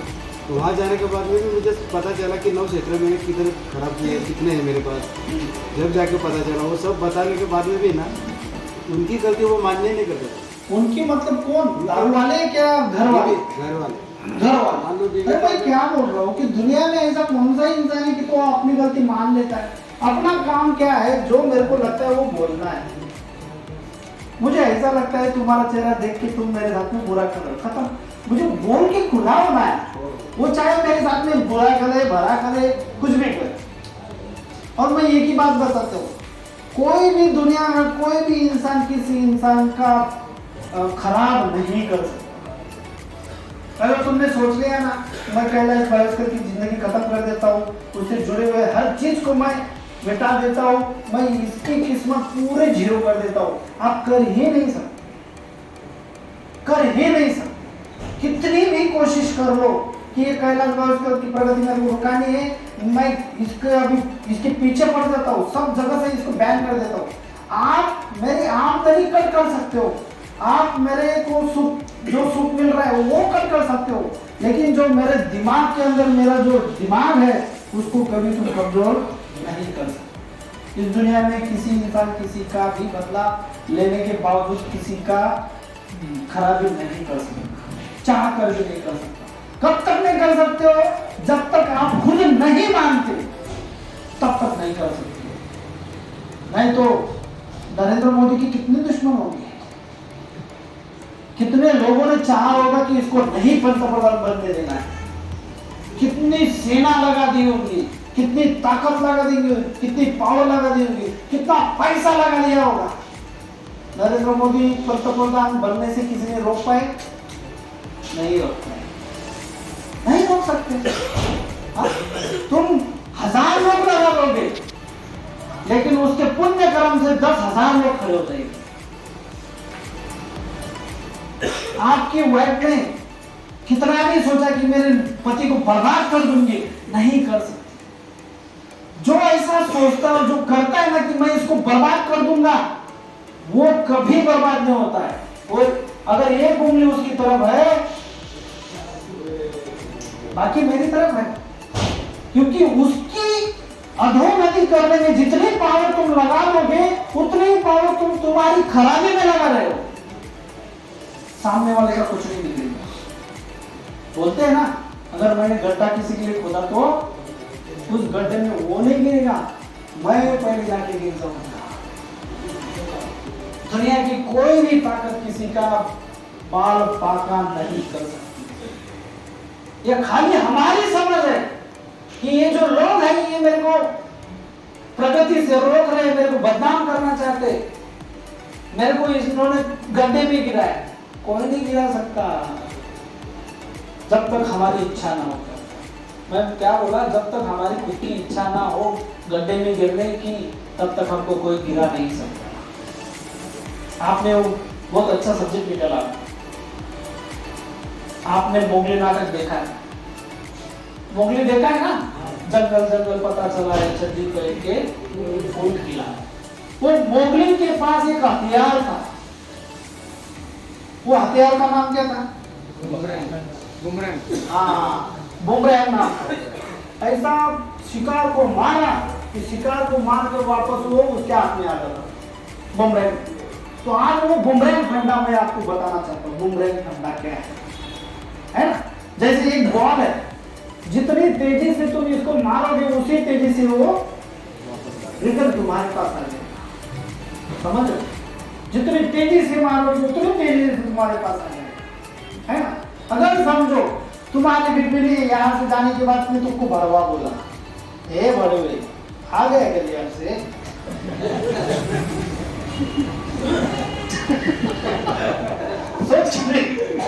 सोच के देखो, एक बात सोच के तो देखो। हाँ, आप बहुत शान से जाओ बैग बिग लेके एकदम मस्त, और बीबी ने आते ही तुमको बोला ये बड़वे आ गए, तुम क्या करो? अगर आपको बोला तो आप क्या करो? क्या करोगे? निगलेक्ट करेंगे? एक नशेबाज इंसान ऐसी बात को निगलेक्ट करेगा? टीचर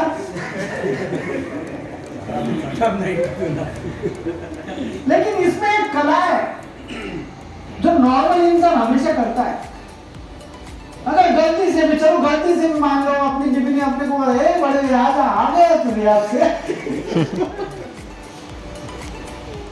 नॉर्मल इंसान होगा यार 2 मिनट सोचेगा बीबी का मूड कुछ ठीक नहीं लग रहा है, ऐसा करके वो टाल देगा, है ना। दूसरा आदमी होगा तो वो सोचेगा यार मेरे से कुछ गलती हो गई क्या, हाँ गलती हो गई होगी यार, इसको अभी जवाब देना नहीं बाद में जवाब देगा, है ना। हम जैसे नशेबाज गए तो क्या है जी ब्रो, हाँ मतलब अगर सामने वाले ने भड़वे बोला तो उससे तीखी गाली कौन सी वो ढूंढ के निकालेंगे हम लोग और वो उसको रिटर्न में देंगे, जितना देंगे वो बढ़ता जाएगा, बढ़ता ही जाएगा। लेकिन इसमें एक बात ऐसी है, आपने एक पोस्टमैन को देखा है, पोस्टमैन को देखा है, पोस्टमैन होता है ना, हाँ पोस्टमैन क्या करता है, उसके नाम का जो लेटर होता है वो जाता है उसका घर ढूंढता है और उसके हाथ में देता है कि बाबा तुम्हारा नाम का लेटर आया लो, और वो लेटर हम स्वीकारते हैं और जो भी है खोल के देखते हैं। लेकिन ऐसा ही अगर मैटर हो, मियाँ बीबी के झगड़े हो और उनके कोर्ट में केस चल रहा है, बीबी ने केस दाखिल कर दी और कोर्ट से वो तुमको आया हो वकील के थ्रू और तुम्हारे घर वाले रहते हो, तुम भी रहते हो, पोस्टमैन आता है, कोर्टा मार्फत नोटिस आली काय जरा बोलवलं तिकडे, तू घरी नहीं क्या बोलते, वो घर पे नहीं है, फिर बोलते आप तो लो, आप इधर सही करो, नहीं हम क्यों लो, हम उस चीज को लेते नहीं, वो लेटर पोस्टमैन क्या करता है वापस लेके उसी ऑफिस को रिटर्न जाता है और बोलता है कि सामने वाले ने लेटर नहीं लिया। लेटर किसके पास गया, उसी के पास गया, और सामने वाले को अगर बोला पुलिस स्टेशन में बोला कि बाबा तेरे को लेटर भेजा था तूने क्यों नहीं लिया, वो सीधा बोलता मैं घर में ही नहीं था, और लेटर क्या हो मेरे को क्या पता, तेरी बीवी ने ये भेजा मेरे को क्या पता, मेरे को तो आया ही नहीं, मैं कैसे आऊं, है ना। वही चीज उसके अंदर इस्तेमाल करनी चाहिए। कौन सी चीज, अगर किसी ने मेरी तरफ गाली फेंकी, वो गाली तब तक मुझे नहीं लगेगी जब तक मैं नहीं लेता। मैंने अगर इग्नोर कर दिया, ये गाली आ रही है मेरी तरफ, आई उसने फेंकी मेरी तरफ, मैं बोलूंगा भाई नहीं लोग था, वो गाली किधर जाएगी, पोस्ट के माध्यम से।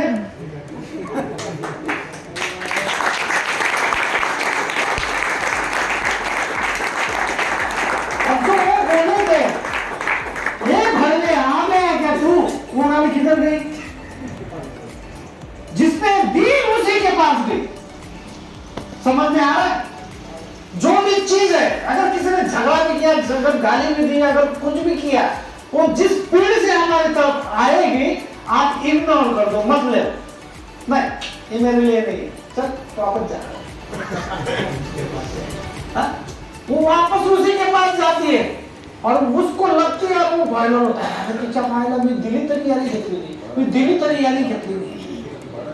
हाँ आप नहीं बढ़ोगे, गाली जब तक मैं नहीं मन से लगा था तब तक मेरे को लगती है चाहे कितनी भी गंदी हो, गाली कितनी भी गंदी हो, तुम्हारे माँ बाप से हो, तुम्हारे बहन से हो, क्या भाई से हो, क्या बीवी से हो, कितनी भी गंदी हो, तो जब तक तुम नहीं लोगे तब तक तुम्हारे पास वो चीज आएगी नहीं। इसको बुमरैंग फंडा बोलते हैं, बुमरैंग फंडा, ध्यान में रखना कभी।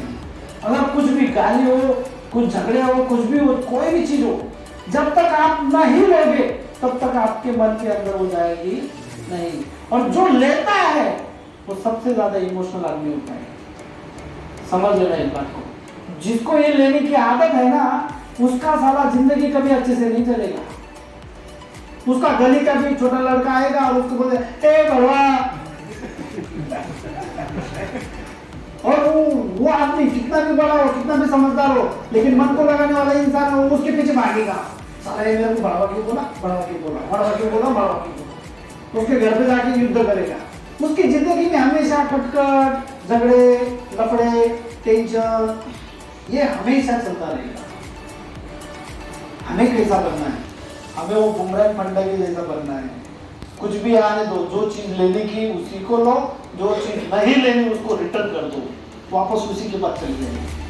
तुम्हारा कोई बाल बाका नहीं कर सकते। रोज मेरे को धमकी देते हैं लोग, किस किस की धमकी लूं मैं? हाँ, कोई बोलता है तेरे को उठा के लेके आऊंगा दारू पीने के बाद में, मैं बोलता मेरे को नहीं लेना ये चीज। वो चीज क्या होती है? उसके पास रिटर्न जाती है और वही उठ के मेरे पास आ जाता है। आ गया तू, कैसा लग रहा था? तेरे को उठाने वाला था ना? बात बोल, सॉरी यार चुकी जाती। ये चीज है। कोई बाहर जाके बोलता है ना, धमकियां देता है, कोई कैसा फोन करता है, अलग अलग प्रकार का फोन करता है, लेकिन वो चीज मत लो ना। नहीं लिया, अगर मैंने लिया ही नहीं तो मेरा कुछ संबंध ही नहीं उस चीज से, मेरा संबंध ही नहीं, मेरे को मन को लगेगा नहीं, वो रिटर्न आ जाएगा उसके पास, उसको लग जाएगी वो चीज। आपको कुछ क्वेश्चन लगो, सुन रहे हैं सब लोग? तो बैठो ना 5 मिनट यार, उठ के क्यों भाग रहे हो? हमारे गुरुजी बोला करते थे कि दुनिया में किसी इंसान के ताकत नहीं है कि वो तुम्हारे को नुकसान पहुंचा सके। तो किसी भी इंसान में ये ताकत नहीं है यानी कि तुम्हारे को नुकसान पहुंचा सके। ये सिर्फ तुम ही तुम्हारे को अपने आप को नुकसान पहुंचा सकते हो, बाकी दुनिया में किसी भी इंसान में ताकत नहीं है। अरे इंसान क्या, किसी के अंदर भी नहीं है, किसी में नहीं। इस मामले में भगवान भी फेल है, भगवान भी फेल हो जाता है। इंसान जब तक नहीं बोलता ना भगवान मेरे को उठा ले, भगवान भी नहीं आता है। वो बोलता है मेरे पास इतना ही थोड़ी काम है तेरे को उठने का। ये तो इंसान बुढ़ापे में उसको बुलाता रहता है, आजा मेरे, आजा मेरे, आजा। तो बोलता है रुक आता हूँ। वो हमारे अंदर दिया हुआ है सब कुछ, कोई बुरा गाड़ी कर सकते, वो आप कर सकते हो, लेकिन फिर भी पागल दुनिया जो है ना, वो सामने वाले को नहीं बोलेगी, तुमको ही बोलेगी, तुम ही पागल हो, तुम्हारा ही नुकसान है। और ये उम्र के हिसाब से जल्दी समझना चाहिए सब चीजें। अगर आपको नहीं समझी ना, उम्र बीत जाएगी, आप बोलोगे यहाँ पे जन्म लेने के बाद में मैंने क्या पाया और क्या खोया, समझ में नहीं आएगा। किस तरह से मेरे को बात करनी थी, किस तरह से मेरे को ये सब संभालना था। सुन रहे हैं ना भाई? तो दुनिया को समझना बहुत इंपॉर्टेंट है, और वो समझने के लिए हमारी बुद्धिमत्ता को बढ़ाना बहुत इंपॉर्टेंट है। ये बहुत अच्छी बातें मैं भी अब भी कर रहा हूँ। अगर तुम न लो, हम लड़के इधर वैसे थे, नाते निकल गया और हम अपने अपने रास्ते से जा रहे। उसने कुछ देर ऐसा गाड़ी रुकाई और हमको बोला रुको, बोले बहन चलो, हम 4 बंदे। और साला हम लोग को गाली दी नहीं, हमने क्या किया क्या है? हम उसको पूछ रहे, हम रुक गए, चौड़ी छाती 4 बंदे, हम रुक गए। क्या रे? जैसे भी उतरा साला, उधर टायर की दुकान थी, वहां से उसने एक टायर उठा लिया, पूछा भी नहीं, ऐसे मारा धार धार धार धार हम चारों को। हम इधर से भाग, एक इधर से भाग, हम 3 भाग गए। और ये जो था सबसे गरीब, आज तक बेचारे ने किसी का नाम तक नहीं लिया होगा, झगड़े क्या होते उसको मालूम तक नहीं होंगे, और उसी बेचारे को उसने 4-5 रट्टे रख दिए और नाक तोड़ दिया। हम शांति से उधर उधर से भाग के आए और घर के अंदर गए, हम छुपे हुए घर के अंदर, और वो आया, ब्लड निकल रहा है, और वो आया, हमने देखा, उसको हॉस्पिटल लेके गए। हम चारों सोच रहे ये क्या हुआ हमारे साथ, हमारा क्या संबंध, फिर भी हमको मारा, हमने कुछ बोले तक नहीं, कुछ नहीं, दारू लिया, पट्टा लेके मारा, वो बेल्ट लेके मारा हमको। उसको हॉस्पिटल गए, हॉस्पिटल में जाने के बाद डॉक्टर ने बोला इसका नाक फ्रैक्चर, नाक ठीक करवाया, 10-12 हजार रुपये लगे होंगे। हम पूरे 10 दिन उस गली के अंदर ऐसे उतरे भी नहीं। हम सोचते ही रहे कि ये कैसे हुआ, जो शायद हमारे 10 दिन वो चलते चलते जो थे ना, ये उसके कम हो सकते है ना। फिर उसके बाद में 1-2 साल हो गए, कुछ लड़के थे, कुछ लड़के निकल गए, किसी की शादी हो गई, बाकी अब 4-5 जन थे। उसके बाद हमारे घर के बाजू में एक परिवार आया रहने के लिए। आने के बाद वहां पे एक लड़की थी, उसकी माँ थी, एक भाई था, और वो लड़का 1.5 साल के बाद में वापस आया। जब आया उसको कुछ मालूम नहीं था, दूसरे दिन उसकी दारू उतर गई, उसको पता ही नहीं रात को किसको मारा किसको नहीं मारा। उसके बाद में आया, मैं तो देख लिया उसको, साला यही लड़का था। वो जो जिस घर में आता था वो लड़की आई, उसने बोले हमको शादी करना है। तो फिर बोले एक काम करो ना, हमारी तरफ से तुम आओ ना वहाँ पे सही करने के लिए, इधर कोर्ट मैरिज करना है बोले हमको। मैं नहीं भी नहीं बोल सका, हाँ भी नहीं बोल सका। एक दिन आए, मेरे को रिक्शा में डाल के लेके गए, मैंने सिग्नेचर वगैरह सब कुछ किया। उस लड़की को मैंने बुलाया, उसको बोला तेरे को पता है एक बात? बोले क्या? ये जो तेरा पति है ना बहुत बड़ा बेवड़ा है। बोले मैं जानती हूँ। बोले उतनी बात नहीं, इसने हमको बहुत धोया था। बोले क्या बात कर रहे हो? उस लेडी ने उसको बुलाया, उसने उसके बाद में हमारी सॉरी तब मानी थी। बोले सॉरी मैं दारू में था, मेरे को पता नहीं, बजरंग दल का कोई अध्यक्ष था। तो कर्म कहाँ से कहाँ मिलेंगे बोल नहीं सकते, समझ रहे? तो इसलिए एक ही चीज है कि बाबा जिंदगी अच्छे से जीते रहो, जीते रहो, चलने दो इसको। सजा किधर भी मिल जाएगी, नुकसान भरपाई किधर भी मिल जाएगी। तो भरपाई का है, अभी जो भी कुछ किया है हम लोगों ने, उसको भरपाई अगर करनी है तो हमारे अच्छे ही कर्म हमको साथ दे सकते हैं, वही कर्म से हमारी भरपाई हो सकती है। वरना आए थे नशा पी के वे भी नशा पीते ना नाम रहेगा ना तुम्हारा कुछ आधार कार्ड रहेगा, वो तो तक दीवार पे नहीं रहेगा। ठीक है, अभी छुटकारा दो, मेरे को कब से बोल रहा हूँ।